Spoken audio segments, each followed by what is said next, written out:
बंदन अनेक बार, सर्व कला समरथ, सर्व कला समरथ। डोलन तेरा को प्रभु, नानक दे कर हाथ। वाहिगुरु जी का खालसा, वाहिगुरु जी की फतेह। महाराज की कृपा नाल महाराज के इतिहास के सोहने दर्शन कर रहे हैं। एक बारी सारी संगत गुरु अर्जन देव महाराज को धन कह के उन्होंने चरणों च हाजरी लगवाई। धन गुरु अर्जन देव साहिब जी, धन गुरु अर्जन देव साहिब जी, धन गुरु अर्जन देव साहिब जी, धन गुरु अर्जन देव साहिब जी। महाराज खास पट्टी के इलाके के जिहड़ा तरनताਰਨ में जाते हैं, उस इलाके के दो जट आते हैं जिहड़े इस इलाके के चौधरी, एक तेलियों एक भाई लंगा जी उन्होंने नाम है। भाई लंगा जी इतिहास में दो ने, एक होर अगे जाके सी मोटे ते कई पर एक अगे जाके असीं दर्शन करांगे जिहड़े गुरु साहब जी ने नाल लाहौर गए सी शहीदी समय, वो भाई लंगा जी अलग ने। ਇਹ ਜਿਹੜੇ ਭਾਈ ਜੀ ਭਾਈ ਲੰਗਾ ਜੀ ਆਏ ਨੇ ਇਹ ਅਲੱਗ ਨੇ। ਇਹ ਪਿੰਡ ਪੱਟੀ ਜਿਹੜਾ ਇਲਾਕਾ ਹੈ ਪਿੰਡ ਹੈ ਉਹਦੇ ਚੌਧਰੀ ਨੇ। ਮਹਾਰਾਜ ਪਾਸ ਆਉਂਦੇ ਨੇ ਕਿਉਂਕਿ ਸੋਭਾ ਸੁਣਦੇ ਨੇ ਗੁਰਸਿੱਖਾਂ ਪਾਸੋਂ ਕਿ ਜੋ ਮਹਾਰਾਜ ਨੇ ਸੇਵਾ ਦੇ ਹੁਕਮ ਲਾਏ ਨੇ, ਜੇ ਉਹਦੇ ਵਿੱਚ ਜਾ ਕੇ ਕੋਈ ਸੇਵਾ ਕਰਦਾ ਹੈ ਤਾਂ ਉਹਦਾ ਜਿਹੜਾ ਜੀਵਨ ਹੈ ਸਫਲ ਹੋ ਜਾਂਦਾ ਹੈ। ਗੁਰਸਿੱਖ ਜਦੋਂ ਆਪਣੇ ਗੁਰੂ ਦੀ ਵਡਿਆਈ ਕਰਦੇ ਨੇ ਨਾ ਤੇ ਉਹਦੇ ਵਿੱਚ ਇੰਨਾ ਰਸ ਹੋ ਜਾਂਦਾ ਹੈ ਕਿ ਖਿੱਚ ਪੈਂਦੀ ਹੈ। ਤੇ ਐਸੇ ਮਹਾਨ ਸਥਾਨ ਬਾਰੇ ਜਦੋਂ ਸੁਣਦੇ ਨੇ ਕਿ ਤਾਲ ਅੰਦਰ ਇੱਕ ਜਹਾਜ਼ ਵੀ ਜਿਹੜਾ ਹੈ ਸੱਚਖੰਡ ਤਿਆਰ ਹੋ ਰਿਹਾ ਹੈ, ਜਿਹਦੇ ਵਿੱਚ ਚੜ੍ਹ ਕੇ ਭਵਜਲ ਤੋਂ ਪਾਰ ਹੋ ਜਾਣਾ ਹੈ। ਜਦੋਂ ਐਸੀਆਂ ਵਿਚਾਰਾਂ ਸੁਣਦੇ ਨੇ ਤੇ ਖਿੱਚੇ ਹੋਏ ਆ ਜਾਂਦੇ ਨੇ ਗੁਰੂ ਸਥਾਨ 'ਤੇ। ਜਦੋਂ ਆਉਂਦੇ ਨੇ ਦਰਸ਼ਨ ਕਰਦੇ ਨੇ ਮਹਾਰਾਜ ਦੇ ਸੰਗਤਾਂ ਦੇ ਸਾਰੀਆਂ ਉਸਾਰੀਆਂ ਹੁੰਦੇ ਵੇਖਦੇ ਨੇ ਤੇ ਕੀ ਸੁਣਦੇ ਨੇ, ਸੰਗਤ ਵਿੱਚ ਮਹਾਰਾਜ ਵੀ ਉਸ ਸਥਾਨ ਦੀ ਵਡਿਆਈ ਕਰ ਰਹੇ ਨੇ ਜੋ ਸਥਾਨ ਬਣ ਰਹੇ ਨੇ।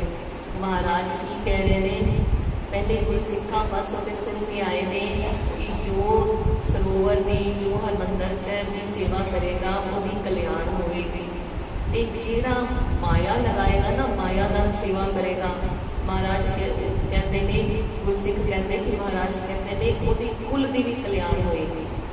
क्यों? क्योंकि जी सेवा शरीर नाल करनी है, वो असी तन नाल सेवा कर रहे हैं तो साडा जिहड़ा कल्याण हो रहा है।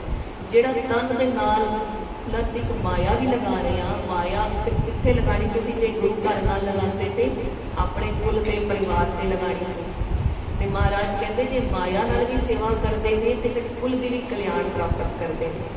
जो महाराज पास आए ने तो महाराज वडियाइयां विच कह रहे हैं कि जो जितना पक्का काम करेगा ना, दिल लगा के सोहना ते पक्का काम करेगा, ਉਹਦੇ ਜਿਹੜੀ ਕੁੱਲ ਦੀ ਨਾ ਨੀਂਹ ਪੱਕੀ ਹੋ ਜਾਏਗੀ। ਜੋ ਜਿੰਨਾ ਪੱਕਾ ਨੀਹਾਂ 'ਚ ਕੰਮ ਕਰੇਗਾ, ਜਿੰਨੀਆਂ ਉਸਾਰੀਆਂ ਪੱਕੀਆਂ ਕਰੇਗਾ, ਇਮਾਨਦਾਰੀ ਨਾਲ ਕਰੇਗਾ, ਇੱਟਾਂ ਪੱਕੀਆਂ ਕਰੇਗਾ, ਉਹਦੀ ਜਿਹੜੀ ਕੁੱਲਾਂ ਦੀ ਨੀਂਹ ਪੱਕੀ ਹੋ ਜਾਏਗੀ, ਅਚਲ ਹੋਏਗੀ, ਸਦਾ ਸਦਾ ਉਹਦੀ ਕੁੱਲਾਂ ਰਹਿਣਗੀਆਂ।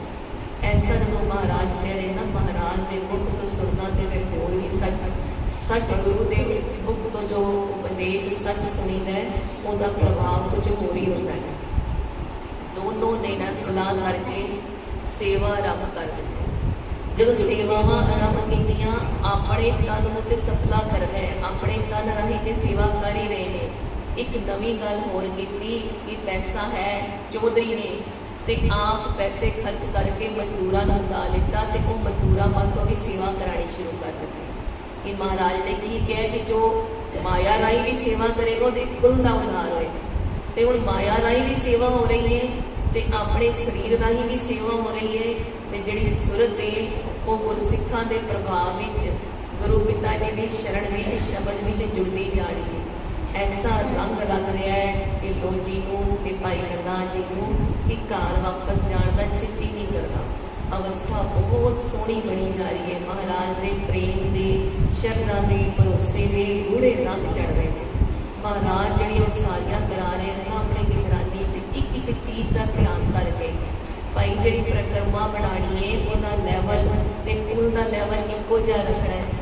अंदर जिहड़ा मेन दरबार है वह ਜਿਹੜਾ ਉਹ ਥੋੜਾ ਉੱਚਾ ਕਰਕੇ ਬਣਾਉਣਾ ਹੈ। ਇੰਨੀਆਂ ਖਿੜਕੀਆਂ ਬਣਾਉਣੀਆਂ ਨੇ, ਖਿੜਕੀਆਂ ਦੇ ਬਾਹਰ ਬਾਛੜ ਨਾ ਪਏ, ਜਦੋਂ ਮੀਂਹ ਪਏ ਤੇ ਉਹਦੇ ਬਾਅਦ ਛੱਤ ਥੋੜੀ ਵਧਾ ਕੇ ਪਾਣੀ ਹੈ।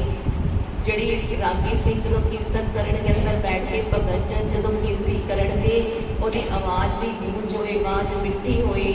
ਇਹ ਉਹਨਾਂ ਇੰਨਾ ਚੌੜਾ ਇਸ ਤਰ੍ਹਾਂ ਬਣਾਉਣਾ ਹੈ। ਪੌੜੀਆਂ ਨੇ ਜਿਹੜੀਆਂ ਇਕਸਾਰ ਚੌੜੀਆਂ ਬਣਾਉਣੀਆਂ ਨੇ। ਮਹਾਰਾਜ ਇੱਕ ਇੱਕ ਚੀਜ਼ ਨਾਪ ਕੇ ਨਕਸ਼ਾ ਬਣਾ ਰਹੇ ਨੇ, ਜਿਵੇਂ ਅਕਾਲ ਪੁਰਖ ਨਾਲ ਆਪਣੇ ਵਿੱਚ ਸਰੂਪ ਨਾਲ ਬੈਠ ਕੇ ਮਹਾਰਾਜ ਨੇ ਸੋਚਿਆ ਨਾ ਕਿ ਕਿਵੇਂ ਨਾਲ ਬਣਾਉਣਾ ਹੈ ਹਰਿਮੰਦਰ ਸਾਹਿਬ, ਉਵੇਂ ਦਾ ਬਣਾ ਰਹੇ ਨੇ। ਜਿਹੜਾ ਤਿੰਨਾਂ ਲੋਕਾਂ 'ਚ ਸਥਾਨ ਨਾ ਹੋਏ, ਐਸਾ ਸਥਾਨ ਜਿਹੜਾ ਸੱਚਖੰਡ ਦੇ ਤੁਮ ਹੋਏ, ਜਿਹਨੂੰ ਸਿੱਖ ਸੰਗਤ ਆ ਕੇ ਪ੍ਰੇਮ ਨਾਲ ਕਹਿ ਸਕੇ ਸੱਚਖੰਡ ਸ਼੍ਰੀ ਹਰਿਮੰਦਰ ਸਾਹਿਬ, ਐਸਾ ਸਥਾਨ ਬਣਾਉਣਾ ਹੈ। ਮਹਾਰਾਜ ਦੁਪਤ ਤੱਕ ਦੀਆਂ ਜਿਹੜੀਆਂ ਸਾਰੀਆਂ ਨੇ ਆਪ ਹੋ ਕੇ ਸੋਹਣਾ ਸੋਹਣਾ ਪਿਆਰ ਨਾਲ ਸਿੱਖਾਂ ਨੂੰ ਕਹਿ ਕੇ ਕਾਰੀਗਰਾਂ ਨੂੰ ਦੱਸ ਕੇ ਕਿ ਕਿਵੇਂ ਬਣਾਉਣਾ ਹੈ, ਕਿੰਨੀ ਪਰਿਕਰਮਾ ਰੱਖਣੀ ਹੈ, ਕਿੰਨੀ ਚੌੜੀ ਰੱਖਣੀ ਹੈ, ਪੌੜੀ ਦੀ ਚੌੜਾਈ ਕਿੰਨੀ ਰੱਖਣੀ ਹੈ। ਇੱਕ ਇੱਕ ਚੀਜ਼ ਮਹਾਰਾਜ ਨੇ ਆਪ ਦੱਸੀ। ਕਈ ਉਸ ਟਾਈਮ ਕਾਰੀਗਰਾਂ ਨੇ ਸਿੱਖਾਂ ਨੇ ਕਿਹਾ ਕਿ ਮਹਾਰਾਜ ਦੋ ਪੁੱਲ ਬਣਾਉਂਦੇ ਆ, ਇੱਕ ਪੁੱਲ ਸੰਗਤ ਦੇ ਜਾਣ ਲਈ ਤੇ ਇੱਕ ਪੁੱਲ ਵਾਪਸੀ ਆਉਣ ਲਈ ਬਣਾਉਂਦੇ ਆ। ਜਦੋਂ ਇਸ ਤਰ੍ਹਾਂ ਕਿਹਾ ਨਾ ਤੇ ਮਹਾਰਾਜ ਨੇ ਕਿਹਾ ਨਹੀਂ, ਇੱਕੋ ਹੀ ਪੁੱਲ ਦਾ ਨਿਰਮਾਣ ਹੋਗਾ। ਉਸੇ ਪੁੱਲ ਤੋਂ ਸੱਚਖੰਡ ਅੰਦਰ ਸੰਗਤ ਜਾਏਗੀ ਤੇ ਉਸੇ ਪੁੱਲ ਤੋਂ ਵਾਪਿਸ ਆਏਗੀ। ਉਹਦੇ 'ਚ ਕੋਈ ਵਾਧਾ ਘਾਟਾ ਨਹੀਂ ਹੋਣਾ, ਜੋ ਅਕਾਲ ਪੁਰਖ ਵੱਲੋਂ ਹੁਕਮ ਹੈ ਉਵੇਂ ਹੀ ਹੋਣਾ ਹੈ। ਤੇ ਗੁਰੂ ਅਰਜਨ ਦੇਵ ਮਹਾਰਾਜ ਵੀ ਕੁਝ ਦੇਖ ਕੇ ਪ੍ਰਸੰਨ ਹੁੰਦੇ ਨੇ ਹਰਿਮੰਦਰ ਸਾਹਿਬ ਨੂੰ ਦੇਖ ਕੇ ਕਿ ਹਰਿਮੰਦਰ ਸਾਹਿਬ ਇੰਨਾ ਸੋਹਣਾ ਬਣ ਰਿਹਾ ਹੈ। ਮਹਾਰਾਜ ਉਹ ਸਾਰੀਆਂ ਨੂੰ ਵੇਖ ਕੇ ਜਿਵੇਂ ਜਿਵੇਂ ਉਹ ਪੂਰੀਆਂ ਹੋ ਰਹੀਆਂ ਨੇ ਨਾ, ਵੇਖ ਪ੍ਰਸੰਨ ਹੁੰਦੇ ਨੇ। ਕਿਉਂ? ਕਿਉਂਕਿ ਅਕਾਲ ਪੁਰਖ ਵੱਲੋਂ ਜਿਹੜੀ ਡਿਊਟੀਆਂ ਲੱਗੀਆਂ ਨੇ ਉਹ ਬੜੀਆਂ ਚੰਗੀ ਤਰ੍ਹਾਂ ਨਿਭਾਈਆਂ ਜਾ ਰਹੀਆਂ ਨੇ। ਮਹਾਰਾਜ ਦੀ ਕਿਰਪਾ ਨਾਲ ਦੇਖ ਕੇ ਪ੍ਰਸੰਨ ਹੁੰਦੇ ਨੇ ਕਿ ਜੁਗਾਂ ਜੁਗਾਂ ਤੱਕ ਐਸਾ ਸਥਾਨ ਨੇ ਜਿਹੜਾ ਹੈ ਉਹ ਸੰਸਾਰ ਦਾ ਕਲਿਆਣ ਕਰਨਾ ਹੈ। ਜਦੋਂ ਗੁਰੂ ਨਾਨਕ ਪਾਤਸ਼ਾਹ ਵੀ ਭਾਈ ਮਰਦਾਨਾ ਜੀ ਨਾਲ ਇਸ ਸਥਾਨ ਤੇ ਆਏ ਸੀ, ਜਦੋਂ ਉਦਾਸੀਆਂ ਸ਼ੁਰੂ ਕਰਨੀਆਂ ਸੀ ਤੇ ਮਹਾਰਾਜ ਨੇ ਕਿਹਾ ਸੀ ਇੱਥੇ ਭੋਗ ਤੇ ਮੋਖ ਹਰ ਸਮੇਂ ਵਰਤਣਗੇ। ਜੋ ਚਾਰ ਪਦਾਰਥ ਚਾਹੀਦੇ ਹੁੰਦੇ ਨੇ ਨਾ ਸੰਗਤਾਂ ਨੂੰ, ਅਰਥ ਕਾਮ ਭੋਗ ਮੁਖ, ਉਹ ਸਾਰੇ ਪਦਾਰਥ ਮਹਾਰਾਜ ਕਹਿੰਦੇ ਇੱਥੇ ਮਿਲਣਗੇ ਸੰਗਤਾਂ ਨੂੰ। ਸੰਗਤਾਂ ਇੱਥੇ ਆਇਆ ਕਰਨਗੀਆਂ ਤੇ ਚਾਰੋਂ ਦਿਸ਼ਾਵਾਂ ਤੋਂ ਸੰਗਤਾਂ ਨੇ ਆਉਣਾ ਹੈ, ਚਾਰੋਂ ਵਰਣਾਂ ਤੋਂ ਲੋਕਾਂ ਨੇ ਆਉਣਾ ਹੈ, ਸਾਰਿਆਂ ਨੇ ਨਤਮਸਤਕ ਹੋਣਾ ਹੈ। ਤੇ ਸਥਾਨ ਤੇ ਵੈਸੇ ਹੋਣੇ ਚਾਹੀਦੇ ਨੇ ਨਾ ਜਿਨ੍ਹਾਂ ਨੂੰ ਦੇਖਦੇ ਹੀ ਰਹਿ ਜਾਓ। ਅੱਜ ਅਸੀਂ ਹੁਣ ਕਹਿਣਾ ਪੈਂਦਾ ਹੈ ਕਿ ਇਮਾਰਤ ਜਾਂ ਬਿਲਡਿੰਗ, ਇੱਕ ਵਾਰੀ ਤੇ ਉਸ ਨੂੰ ਦੇਖਦੇ ਹੀ ਰਹਿ ਜਾਂਦੇ ਆ ਵੀ ਸਰੋਵਰ ਵਿੱਚ ਕਿੰਨਾ ਸੋਹਣਾ ਲੱਗ ਰਿਹਾ ਹੈ। ਰਾਤਰੀ ਦੇ ਦਰਸ਼ਨ ਕੁਝ ਹੋਰ ਨੇ, ਰਹਿਰਾਸ ਸਾਹਿਬ ਦੇ ਸਮੇਂ ਅੰਮ੍ਰਿਤ ਵੇਲੇ ਦੇ ਦਰਸ਼ਨ ਕੁਝ ਹੋਰ ਨੇ। ਅੱਖਾਂ ਇੱਕ ਵਾਰੀ ਤੇ ਦੇਖਦੀਆਂ ਹੀ ਰਹਿੰਦੇ ਨੇ ਨਾ ਵੀ ਕਿੰਨਾ ਸੋਹਣਾ ਲੱਗ ਰਿਹਾ ਹਰਿਮੰਦਰ ਸਾਹਿਬ। ਐਵੇਂ ਜਦੋਂ ਮਹਾਰਾਜ ਲੋਕ ਸਾਰੀਆਂ ਕਰਵਾ ਰਹੇ ਨੇ ਨਾ ਤੇ ਮਸੰਦ ਨੇ ਜਿਹੜੇ ਉਹ ਮਾਇਆ ਲੈ ਕੇ ਕਾਰ ਸੇਵਾ ਜਿਹੜੀ ਬਾਹਰ ਪਿੰਡਾਂ ਤੋਂ ਬਹੁਤ ਦੂਰੋਂ ਲਿਆਉਂਦੇ ਨੇ, ਉਹਨਾਂ ਵਿੱਚ ਚਾਰ ਮਸੰਦ ਮਹਾਰਾਜ ਪਾਸ ਆਏ ਨੇ। ਉਹਨਾਂ ਦਾ ਨਾਮ ਆਏ ਭਾਈ ਅਜਬ ਜੀ, ਅਜਾਇਬ ਜੀ, ਮੁਰਾਬ ਜੀ, ਇਵੇਂ ਕਰਕੇ ਕਹਿੰਦੇ ਉਹ ਨਾ ਬੜੇ ਸਿੱਖੀ ਭਾਵ ਵਾਲੇ ਨੇ। ਵੈਸੇ ਬਸ ਜਿਹੜੇ ਮਸੰਦ ਨੇ ਉਹ ਸਾਰੇ ਚੰਗੇ ਨੇ। ਮਸੰਦ ਬੜੀ ਚੰਗੀ ਪੋਸਟ ਰੱਖੀ ਸੀ ਮਹਾਰਾਜ ਨੇ, ਪਰ ਫਿਰ ਮਾਇਆ ਦੇ ਅਸਰ ਹੇਠ ਆ ਗਏ ਸੀ। ਮਾਂ ਕਹਿੰਦੇ ਕਿ ਇੰਨੀ ਕਾਰ ਸੇਵਾ ਇਕੱਠੀ ਕਰਕੇ ਲੈ ਕੇ ਆਏ, ਮਹਾਰਾਜ ਦੀ ਖੁਸ਼ੀਆਂ ਦਿੱਤੀਆਂ ਤੇ ਮਹਾਰਾਜ ਨੇ ਉਹਨਾਂ ਪਾਸੋਂ ਪੁੱਛਿਆ ਵੀ ਪ੍ਰਚਾਰ ਵੀ ਕਰਦੇ ਹੋ? ਕਿ ਮਹਾਰਾਜ ਬੜਾ ਸੋਹਣਾ ਪ੍ਰਚਾਰ ਹੁੰਦਾ ਹੈ, ਸਾਰੀਆਂ ਸੰਗਤਾਂ ਨੂੰ ਦੱਸਦੇ ਹਾਂ ਕਿ ਇੱਥੇ ਦਰਬਾਰ ਸਾਹਿਬ ਸੱਚਖੰਡ ਰਾਮਦਾਸਪੁਰੇ ਕੀ ਉਸਾਰੀਆਂ ਹੋ ਰਹੀਆਂ ਨੇ, ਮਹਾਰਾਜ ਨੇ ਕਿਹੜੇ ਰੰਗ ਲਾਏ ਹੋਏ ਨੇ। ਫਿਰ ਮਹਾਰਾਜ ਕਹਿੰਦੇ ਜਿਹੜੀ ਗੁਰੂ ਘਰ ਦੀ ਮਾਇਆ ਇਕੱਠੀ ਕਰਕੇ ਲੈ ਕੇ ਆਉਂਦੇ ਹੋ, ਇਹਨੂੰ ਕੀ ਜਾਣਦੇ ਹੋ? ਇਹ ਮਾਇਆ ਕੀ ਹੈ? ਕਹਿੰਦੇ ਕਿ ਮਹਾਰਾਜ ਇਸ ਮਾਇਆ ਨੂੰ ਅਸੀਂ ਜ਼ਹਿਰ ਜਾਣਦੇ ਹਾਂ ਆਪਣੇ ਲਈ। ਮਹਾਰਾਜ ਜੋ ਕਿਰਤ ਕਰਦੇ ਹਨ ਉਹ ਆਪਣੇ ਘਰ ਆਪਣੇ ਪਰਿਵਾਰ ਤੇ ਖਰਚ ਕਰਦੇ ਹਾਂ। ਜਿਹੜੇ ਗੁਰੂ ਘਰ ਦੀ ਦਸਵੰਧ ਦੀ ਮਾਇਆ ਹੈ ਉਹ ਗੁਰੂ ਘਰ ਹੀ ਖਰਚ ਹੋਏ ਤੇ ਸਫਲੀ ਹੁੰਦੀ ਹੈ। ਜੇ ਸਾਡੇ ਉੱਤੇ ਹੀ ਹੈ ਤੇ ਉਹ ਜ਼ਹਿਰ ਹੈ ਮਹਾਰਾਜ। ਜਿਵੇਂ ਸ਼ਾਸਤਰਾਂ 'ਚ ਲਿਖਿਆ ਹੈ ਕਿ ਸ਼ਿਵ ਜੀ ਦੇ ਚੜ੍ਹੇ ਹੋਇਆ ਧਾਨ ਖਾਣਾ ਨਹੀਂ ਹੁੰਦਾ, ਉਵੇਂ ਉਹ ਜ਼ਹਿਰ ਸਮਾਨ ਹੋ ਜਾਂਦਾ ਜਦੋਂ ਕੋਈ ਚੱਕੇ।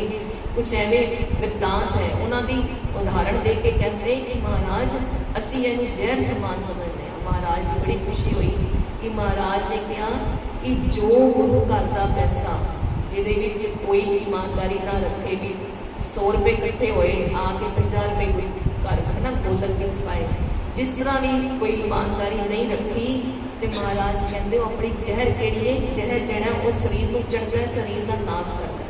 ਤੇ ਜਿਹੜੀ ਇਹ ਮਾਇਆ ਜਿਹੜੇ ਆਪਣੇ ਉੱਪਰ ਖਰਚ ਕਰ ਲੈਂਦੇ ਹੋ ਗੁਰੂ ਘਰ ਦੀ, ਇਹ ਤੁਹਾਡੇ ਸਰੀਰ ਦਾ ਨਾਸ ਕਰਦੀ ਹੈ, ਸਰੀਰ ਨੂੰ ਖੋਖਲਾ ਕਰ ਦਿੰਦੀ ਹੈ। ਆਪਣੇ ਦੇਹ ਤੋਂ ਇਹ ਦੇਣਾ ਪੈਂਦਾ ਹੈ। ਇਹ ਜਿਹੜਾ ਧਨ ਜਿਹੜਾ ਗੁਰੂ ਘਰ ਦਾ ਜੋ ਖਾਂਦੇ ਨੇ, ਇਹਨਾਂ ਨੂੰ ਆਪਣੀ ਦੇਹੀ ਤੋਂ ਦੇਣਾ ਪੈਂਦਾ ਹੈ। ਇਤਿਹਾਸ ਵਿੱਚ ਬੜੇ ਉਦਾਹਰਨ ਹੁੰਦੇ ਨੇ। ਇੱਕ ਸੱਪ ਦਾ ਵੀ ਜ਼ਿਕਰ ਆਉਂਦਾ ਹੈ, ਜਿਵੇਂ ਜਿਹੜਾ ਗੁਰੂ ਘਰ ਦੇ ਧਨ ਖਾਂਦੇ ਨੇ, ਜਿਹੜਾ ਗੱਦੀ ਸਜਾ ਕੇ ਬੈਠਦੇ ਨੇ, ਆਪਣੇ ਚੇਲਿਆਂ ਕੋਲੋਂ ਧਨ ਲੈ ਲੈਂਦੇ ਨੇ, ਤੇ ਕਿੰਨੇ ਹੀ ਕਹਿੰਦੇ ਸੱਪ 'ਚ ਕੀੜੇ ਵੀ ਹੋਏ ਸੀ। ਤੇ ਮਹਾਰਾਜ ਨੇ ਦੱਸਣਾ ਕੀਤਾ ਜਿੰਨੇ ਕੀੜੇ ਨੇ ਨਾ ਉਨੇ ਦੇ ਸ਼ੀਸ਼ੇ 'ਚ ਇਹਨਾਂ ਦਾ ਧਨ ਖਾਦਾ ਹੈ, ਔਰ ਮੁਕਤੀ ਦਾ ਉਹਨਾਂ ਨੂੰ ਜਿਹੜਾ ਰਸਤਾ ਨਹੀਂ ਦੱਸਿਆ।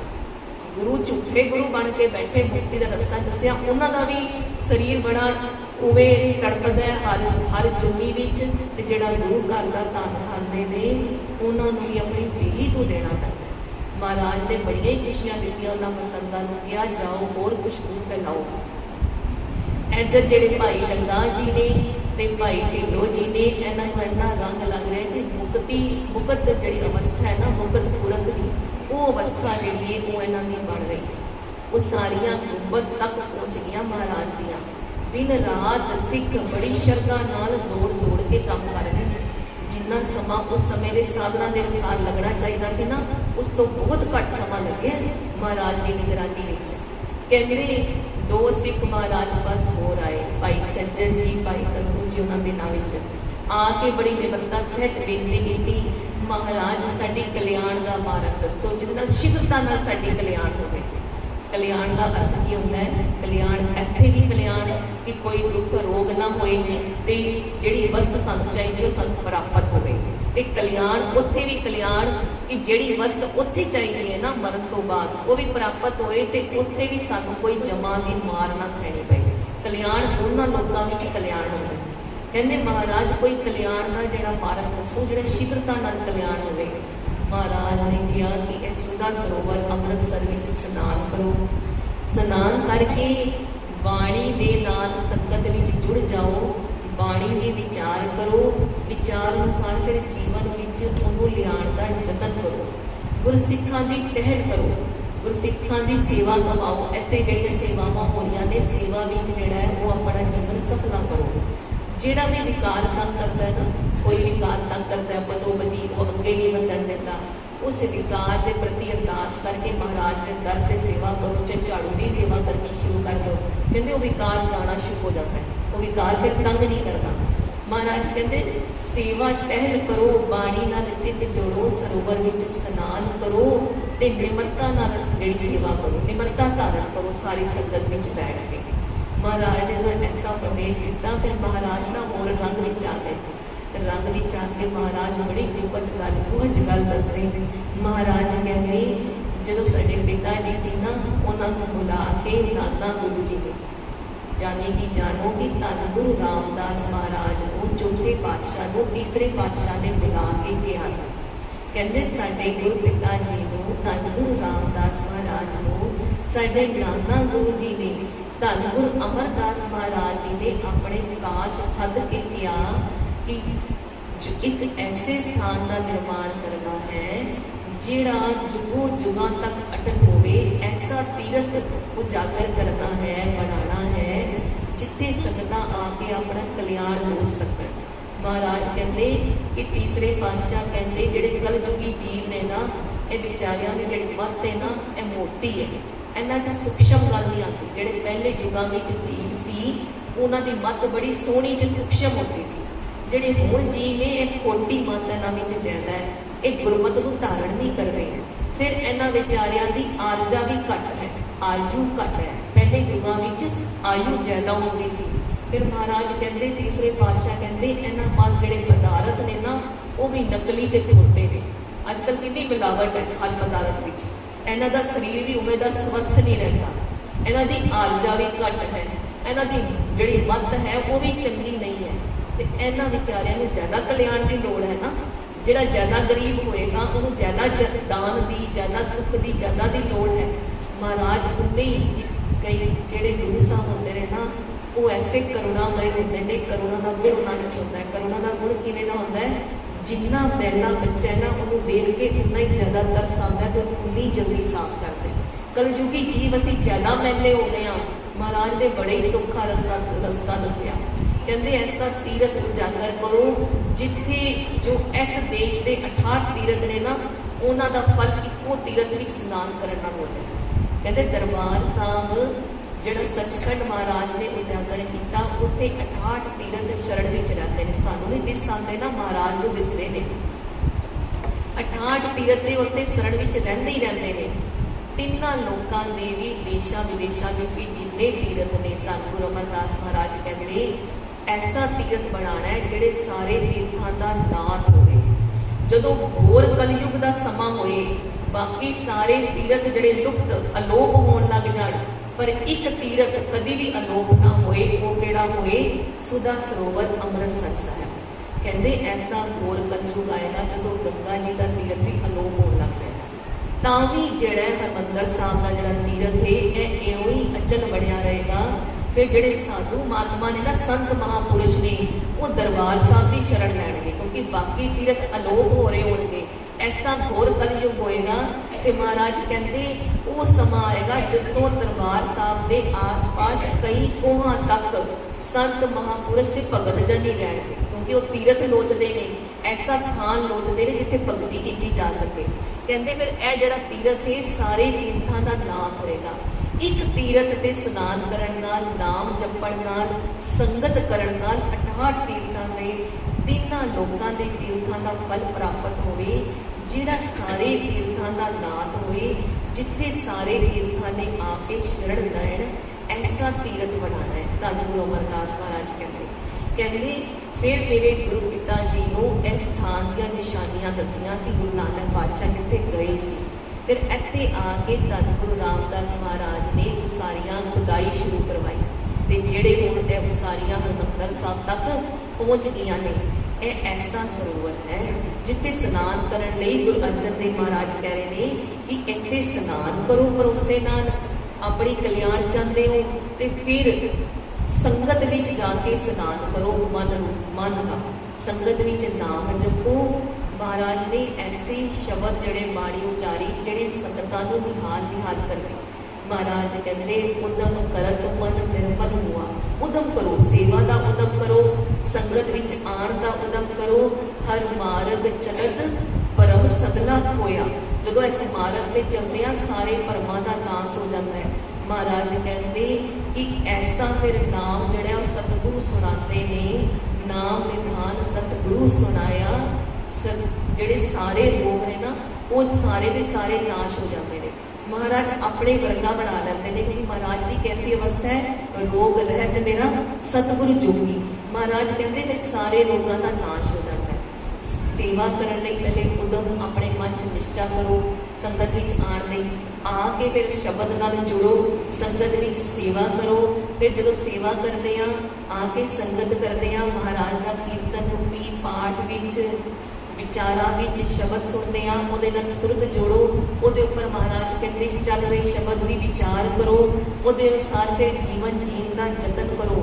ਜਦੋਂ ਤੁਸੀਂ ਯਤਨ ਕਰੋਗੇ, ਉਦਮ ਕਰੋਗੇ, ਮਾਰਗ ਤੇ ਚੱਲ ਕੇ ਆਓਗੇ, ਫਿਰ ਕੀ ਹੁੰਦਾ ਹੈ? ਏਕ ਪੈਡਾ ਜਾਏ ਚਲ ਸਤਿਗੁਰੂ ਕੋਟ ਪੈਡਾ ਆਗੇ ਹੋਏ ਵੇਦ ਹੈ।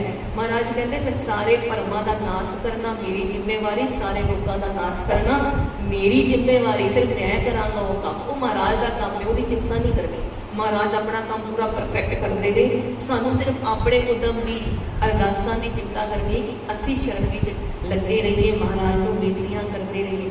ਮਹਾਰਾਜ ਕਹਿੰਦੇ ਕਿ ਫਿਰ ਜਦੋਂ ਸਿੱਖ ਐਵੇਂ ਦੇ ਸ਼ਬਦ ਸੁਣਦੇ ਨਾ ਕਿ ਉਦਮ ਕਰੋ ਵਡ ਭਾਗਿਓ, ਸਿਮਰੋ ਹਰ ਹਰ ਰਾਏ, ਸਿੱਖਾਂ ਨੂੰ ਹੋਰ ਬਲ ਮਿਲਦਾ। ਫਿਰ ਹੋਰ ਸ਼ਬਦ ਦਾ ਅਭਿਆਸ ਕਰਕੇ ਮਹਾਰਾਜ ਦੇ ਚਰਣੀ ਲੱਗਦੇ ਨੇ ਤੇ ਸੇਵਾ ਕਰਕੇ ਆਪਣੇ ਜਿਹੜੇ ਜਨਮ ਨੇ ਉਹ ਸਫਲ ਕਰਦੇ ਨੇ। ਕਲਿਆਣ ਦੀ ਲੋੜ ਇੱਥੇ ਵੀ ਹੈ ਤੇ ਕਲਿਆਣ ਦੀ ਲੋੜ ਉੱਥੇ ਵੀ ਹੈ। ਉੱਥੇ ਜ਼ਿਆਦਾ ਲੋੜ ਹੁੰਦੀ ਹੈ। ਉੱਥੇ ਜ਼ਿਆਦਾ ਲੋੜ ਕਿਉਂ ਮੰਨਦੇ ਆ? ਹਰ ਇੱਕ ਗ੍ਰੰਥ ਕਿਉਂ ਕਹਿੰਦਾ ਹੈ ਵੀ ਮਰਨ ਤੋਂ ਬਾਅਦ ਇੰਤਜ਼ਾਮ ਕਰ ਲਓ? ਜਾਣੋ ਕਿ ਇੱਥੇ ਤੁਹਾਨੂੰ ਕੱਪੜਾ ਰੋਟੀ ਮਕਾਨ ਚਾਹੀਦਾ। ਕੋਈ ਦੁੱਖ ਤਕਲੀਫ ਹੋ ਗਈ ਹੈ, ਫਿਰ ਵੀ ਕੋਈ ਮਿੱਤਰ ਹੈ, ਕੋਈ ਮਾਂ ਹੈ, ਕੋਈ ਪਿਓ ਹੈ, ਕੋਈ ਦੁੱਖ ਵੰਡਾਉਣ ਵਾਲਾ ਹੈ। ਨਹੀਂ ਵੀ ਵੰਡੇਗਾ, ਅਸੀਂ ਜ਼ਬਰਦਸਤੀ ਸੁਣਾ ਕੇ ਵੀ ਮਨ ਦਾ ਭਾਰ ਹਲਕਾ ਕਰ ਦਾਂਗੇ। ਕੋਈ ਗੁਰੂ ਦੀ ਸ਼ਰਨ ਸਾਨੂੰ ਦਿਖਦੀ ਹੈ, ਕੋਈ ਗੁਰਦੁਆਰਾ ਸਾਹਿਬ ਹੈ, ਕੋਈ ਧਰਮਸਾਲ ਹੈ, ਪਰ ਜਿੱਥੇ ਜਾਣਾ ਹੈ ਮਰਨ ਤੋਂ ਬਾਅਦ ਉੱਥੇ ਫਿਰ ਚਾਹੇ ਮਾਤ ਪਿਤਾ ਸੁਖ ਨੀਂਦ ਨਾ ਪਾਈ ਮਨੁਆ ਨਾਮ, ਉੱਥੇ ਕੋਈ ਸਹਾਈ ਨਹੀਂ। ਉੱਥੇ ਕੇਵਲ ਨਾਮ ਸਹਾਈ ਹੁੰਦਾ ਜੇ ਨਾਮ ਜਪਿਆ। ਜੇ ਨਾਮ ਨਹੀਂ ਜਪਿਆ ਨਾ, ਉੱਥੇ ਫਿਰ ਬੜੀ ਮੁਸ਼ਕਲ ਹੁੰਦੀ। ਜਿਵੇਂ ਇੱਥੇ ਸਾਨੂੰ ਖਾਣ ਨੂੰ ਚਾਹੀਦੀ ਰੋਟੀ, ਪਹਿਨਣ ਨੂੰ ਕੱਪੜਾ, ਉੱਥੇ ਵੀ ਭੁੱਖ ਲੱਗਦੀ ਜਾ ਕੇ, ਉੱਥੇ ਵੀ ਕੱਪੜੇ ਚਾਹੀਦੇ ਨੇ। ताई ते महाराज कहते ने कर्मी आवे कपड़ा नदरी मोह द्वार। ਇਹਦੇ ਅੰਤਰੀ ਭਾਵ ਵੀ ਹੁੰਦੇ ਨੇ ਔਰ ਦੂਸਰੇ ਭਾਵ ਵੀ ਹੁੰਦੇ ਨੇ। ਮਹਾਰਾਜ ਕਹਿੰਦੇ ਨੰਗਾ ਦੋਜਕ ਚਾਲਿਆ ਤਾਂ ਦਿਸੇ ਖੜਾ ਡਰਾਵਣਾ ਕਰ ਓਗਣ ਪਛਤਾਵਣਾ। ਓਗਣ ਕਰਕੇ ਫਿਰ ਪਛਤਾਣਾ ਪਏਗਾ, ਫਿਰ ਨੰਗਾ ਜਾਣਾ ਪਏਗਾ। ਨੰਗੇ ਦੀ ਕਿੰਨੀ ਬੇਇੱਜ਼ਤੀ ਹੁੰਦੀ ਹੈ। ਨੰਗੇ ਦੀ ਕੋਈ ਹੈ ਕਰ ਓਗਣ ਪਛਤਾਣਾ। ਮਹਾਰਾਜ ਕਹਿੰਦੇ ਜੇ ਉੱਥੇ ਵੀ ਕਲਿਆਣ ਚਾਹੀਦੀ ਹੈ ਇੱਥੇ ਵੀ ਕਲਿਆਣ ਚਾਹੀਦੀ ਹੈ। ਕਿੰਨਾ ਸਰਲ ਉਪਾਅ ਮਹਾਰਾਜ ਦੱਸਦੇ ਕਿ ਕਰ ਇਸਨਾਨ ਸਿਮਰ ਪ੍ਰਭ ਆਪਣਾ ਮਨ ਤਨ ਭਏ ਅਰੋਗਾ। ਇਹ ਵਾਲੇ ਰਸਤੇ ਤੇ ਜਾਣਾ ਸ਼ੁਰੂ ਕਰੋ, ਆਪਣੇ ਗੁਰੂ ਦੀ ਆਰਾਧਨਾ ਕਰੋ, ਇਸਨਾਨ ਕਰੋ, ਸਵੇਰੇ ਸੁੱਚੇ ਹੋਵੋ, ਅੰਮ੍ਰਿਤ ਵੇਲਾ ਸੱਚ ਨਾਉ ਵਡਿਆਈ ਵਿਚਾਰ। ਮਹਾਰਾਜ ਨੇ ਇਸ ਰਸਤੇ ਤੇ ਤੋਰਿਆ ਕਿ ਰੋਜ਼ ਤੇ ਅਸੀਂ ਹਰਿਮੰਦਰ ਸਾਹਿਬ ਨਹੀਂ ਜਾ ਸਕਦੇ ਪਰ ਸਨਾਨ ਰੋਜ਼ ਕਰਨਾ ਹੈ। ਉੱਥੇ ਵੀ ਜਾ ਕੇ ਸਨਾਨ ਕਰਨੇ ਨੇ ਤੇ ਉੱਥੇ ਜਾ ਕੇ ਵੀ ਸੰਗਤ ਕਰਨੀ ਹੈ, ਘਰ ਵੀ ਸੰਗਤ ਕਰਨੀ ਹੈ, ਘਰ ਵੀ ਗੁਰੂ ਦੀ ਸੰਗਤ ਕਰਨੀ ਹੈ, ਗੁਰਦੁਆਰਾ ਸਾਹਿਬ ਜਾ ਕੇ ਵੀ ਸੰਗਤ ਕਰਨੀ ਹੈ। ਮਹਾਰਾਜ ਦੀ ਸਾਰੀਆਂ ਜਾਣੋ ਕਿ ਹੁਣ ਨਕਾਸ਼ੀ ਤੱਕ ਪਹੁੰਚ ਗਿਆ ਹੈ। ਮਹਾਰਾਜ ਨੇ ਦੂਰੋਂ ਦੂਰੋਂ ਕਾਰੀਗਰ ਸੱਦ ਲਏ ਕਿ ਅੰਦਰ ਦੀਵਾਰਾਂ ਤੇ ਛੱਤਾਂ ਤੇ ਨਕਾਸ਼ੀ ਵੀ ਹੋਣੀ ਹੈ, ਸੋਹਣੇ ਸੋਹਣੇ ਚਿੱਤਰ ਵੀ ਬਣਦੇ ਨੇ। ਔਰ ਮਹਾਰਾਜ ਕਹਿੰਦੇ ਨਕਾਸ਼ੀ ਵੀ ਚਮਕਦਾਰ ਕਰੋ ਜਿਹੜੀ ਦੂਰੋਂ ਚਮਕਾ ਮਾਰੇ, ਜਿਹੜੇ ਆਏ ਗਏ ਦਾ ਧਿਆਨ ਖਿੱਚੇ ਕਿ ਕਿਹੜਾ ਚਿੱਤਰ ਬਣਿਆ ਹੋਇਆ ਹੈ। ਮਹਾਰਾਜ ਇੰਨੇ ਪਿਆਰ ਨਾਲ ਸੇਵਾਵਾਂ ਕਰਾਉਂਦੇ ਨੇ। ਜਦੋਂ ਮਹਾਰਾਜ ਦੀ ਕਿਰਪਾ ਨਾਲ ਅਕਾਲ ਪੁਰਖ ਵਾਹਿਗੁਰੂ ਜੀ ਦੀ ਕਿਰਪਾ ਨਾਲ ਸੰਤਾਂ ਕੇ ਕਾਰਜ ਆਪ ਖਲੋਇਆ, ਹਰ ਕੰਮ ਕਰਾਵਣ ਆਇਆ ਰਾਮ। ਜਦੋਂ ਇਹ ਕੰਮ ਸੰਪੂਰਨ ਹੋਏ ਨਾ, ਹਰਿਮੰਦਰ ਸਾਹਿਬ ਬਣ ਕੇ ਤਿਆਰ ਹੋ ਗਏ ਤੇ ਵੱਡੇ ਕੀਰਤਨ ਦਰਬਾਰ ਰੱਖੇ ਗਏ।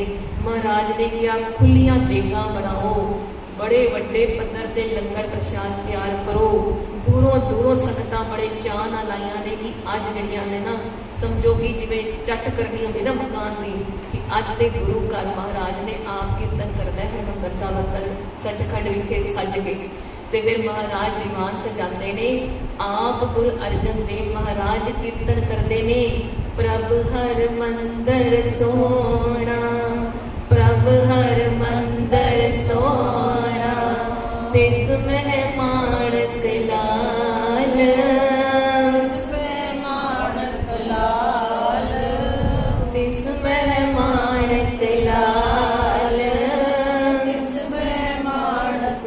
ਹੀਰਾ ਮੋਤੀ ਨਿਰਮਲਾ, ਹੀਰਾ ਮੋਤੀ ਨਿਰਮਲਾ, ਕੰਚਨ ਕੋਟ ਰਿਸਾਲ, ਕੰਚਨ ਕੋਟ ਰਿਸਾਲ, ਕੰਚਨ ਕੋਟ ਰਿਸਾਲ, ਕੰਚਨ ਕੋਟ ਰਿਸਾਲ। ਪ੍ਰਭ ਹਰ ਮੰਦਰ ਸੋਹਣਾ, ਪ੍ਰਭ ਹਰ ਮੰਦਰ ਸੋਹਣਾ, ਪ੍ਰਭ ਹਰ ਮੰਦਰ ਸੋਹਣਾ, ਪ੍ਰਭ ਹਰ ਮੰਦਰ ਸੋਹਣਾ।